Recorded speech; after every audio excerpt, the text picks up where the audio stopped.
वालेकुम सलाम। सफिया बीबी, एक बच्चा है, दिहाड़ी लभ गई तो कर ली, ना लद्दी तो वेलिया बैठा।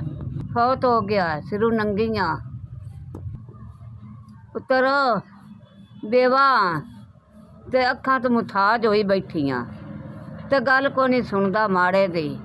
ते थाडा अल्लाह भला करे, ते अल्लाह थानू चोखा देवे, ते अल्लाह रंग लवे बच्चियां नू, अल्लाह थोड़ियां लम्मियां बाहीं करे। आ गया ए साखी च थोड़ा चीतरा पाउंदा, जड़ी आ ए असलू बंद ए ओ लैलपुर डालो दरबार सदेंदा है, बरकत सूफी दा दरबार लैलपुर दे अगे।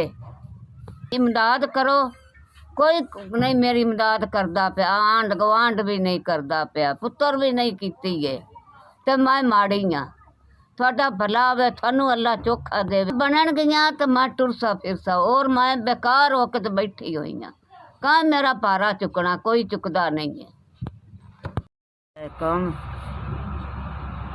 पुत्र थाडे लो 5000 मैनू मिलिया है, ते अल्लाह थानू चोखा देवे, अल्लाह थोड़ी जिंदगी करे, थोड़े बच्चों की जिंदगी करे, अल्लाह रहम करे, चोखा देवे, अल्लाह तंदुरुस्ती देवे, बच्चों की जिंदगी होवे, अल्लाह थानू रंग लावे, अल्लाह चोखा देवे, बहुता बहुता रब देवे।